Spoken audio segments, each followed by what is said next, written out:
In this video, I'm going to outline the case for why I believe the Nikon 35mm 1.8 is the best astrophotography landscape lens for the mirrorless Z mount that you can currently buy.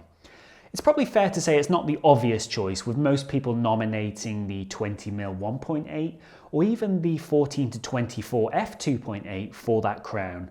But I'm going to make the case for why the 35 is very much the dark horse. I've owned the Nikon 35mm S for around 1 year, and in that time I've extensively used it for a diverse variety of purposes. I actually use it as my main video lens, with 80% of the footage that you see on this YouTube channel actually filmed using this lens. I've also shot several weddings using the 35 as my wide angle lens in a dual camera setup with an 85 prime. For both of these purposes, it absolutely excels with strong low light performance, fast autofocus, razor sharpness, and dreamy bokeh.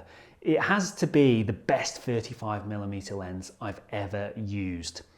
But I'm here specifically to talk about its application and merits for astrophotography. So that's exactly what I'm going to do. Conventional wisdom says that the Nikon 20mm 1.8 is the de facto best astrophotography fast prime on Nikon Z mount, with its super wide angle field of view making it the standout choice.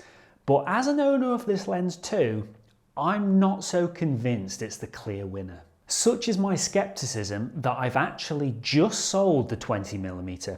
Hear me out, I haven't lost my mind, I'm going to present the case for it. Optically, the 20mm is outstanding, and there really isn't anything bad I can say about it whatsoever. Yet I found I was barely using the lens, and I was always reaching for the 35mm whenever those rare clear sky opportunities arrived for me. So what makes the 35mm 1.8S such a fantastic astro lens? Wide apertures make a massive difference with astrophotography, allowing for cleaner, higher quality images with less setting compromises. The 1.8 aperture is certainly not the fastest out there by any means, but it's still a stop and a third faster than an f2.8, and that's potentially the difference between shooting at ISO 3200 and ISO 8000. Even when using tracking equipment, faster apertures allow for shorter tracking times, which is beneficial if you're short on time, or to mitigate against inaccurate alignments, which manifest themselves as star trailing in those longer exposures. Most fast primes perform quite poorly when you shoot them wide open for astrophotography, with image quality, particularly in the corners, turning to utter crap. But crucially, the 35S performs superbly when you shoot it wide open, and really only the best prime lenses can ever achieve this.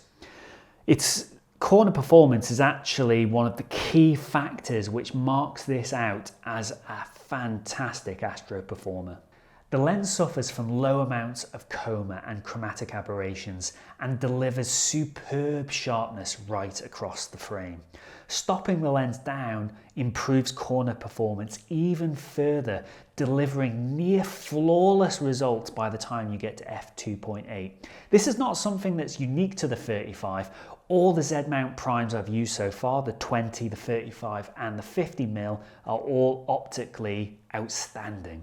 For a long time, I subscribed to the school of thought that super wide focal lengths like 20mm or wider were the only sensible choice for astrophotography. However, in time I've come to realise that longer focal lengths like the 35mm, in my opinion, deliver more impactful, detailed and unique astrophotography images. The 35 gives greater emphasis to background objects, appearing to increase their size relative to the foreground objects due to the magnification of the lens and the increased shooting distance away from those foreground objects. It delivers this at a focal length which remains accessible, with good exposures without star trailing possible at exposures of around 10 seconds when shooting at those wider apertures. When you start to increase the focal length to say 50mm, that's when you start to push into the realm of needing star tracking equipment to wield effectively. Ultimately, focal length preference is entirely subjective. However, super wide focal lengths are probably popular because they're easier to shoot astrophotography with. You get longer shutter speeds without star trailing, and compositional fine-tuning and planning is often not required to the same extent to get good results. Longer focal lengths like the 35 are undoubtedly harder to use, but they open a doorway to incredible shots that super wides just can't achieve without cropping all your sensor resolution away. Having just espoused the benefits of longer focal lengths, super wide shots still have their place, and this is where you can have your cake and eat it. By stitching together multiple 35mm images, you can easily create wide-angle night sky images. For example, a 20mm focal length can easily be recreated on a 35mm by simply stitching together 6 images. Movement will challenge the panoramic concept, but movement full stop will challenge all astrophotography foregrounds. So in many ways, astro foregrounds are very well suited to panoramics. Once you've got the panoramic methodology down, you can in effect recreate any wide angle field of view you want using the 35mm. So in many ways, the 35 is the most versatile astrophotography lens you can choose. 35mm delivers a minimal amount of wide-angle lens distortion, which makes it perfectly suited for panoramic stitching, with processing software more easily able to combine those images together. Shoot a wide-angle field of view like 20mm or wider and position a building or tree off-center, and you'll see it lean into the center of your image. Take the same image as a 35 panoramic and all that distortion vanishes. Just look at this image on screen now. This is a 12 image panorama that I captured with the 35, and you can see on the building on the left hand side there's zero distortion in that. If I'd taken this same image with a super wide angle lens, it would have been an absolute mess, and I know because I've tried.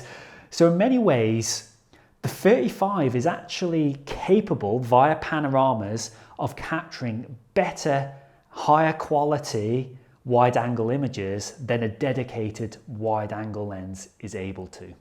The Nikon 35mm 1.8s is about as good as 35mm primes get. Some may argue it's expensive, but I'd say you get what you pay for, and you get optical brilliance which really makes itself known in its astro imagery. So that's the case for why I think the 35 1.8s is the best astrophotography lens you can currently buy on the Nikon Z Mount. I can hear many of you already asking, what about the Nikon 50mm 1.8s? Well, that's filming me right now, and that lens is absolutely astonishing, and I would have to say it probably actually has a slight edge in outright optical performance over the 35mm. So I probably intend to use both going forwards. That being said, the 50mm is a more difficult lens to use for astrophotography. The real reason that the 35mm is my outright choice for the best astrophotography lens, if you can only buy one lens on the Z Mount, is that it sits in that beautiful mid focal range position. Wide enough to allow super wide angle panoramic images of the night sky without having to take a billion images, yet long enough to take highly detailed images of specific segments of the night sky. I feel a lot of people overlook 35mm and see it as a bit of a dull focal length, and they favour the sexier focal lengths either side of it. But honestly, Nikon 35mm 1.8s is a super versatile lens and a savvy choice for for astrophotography.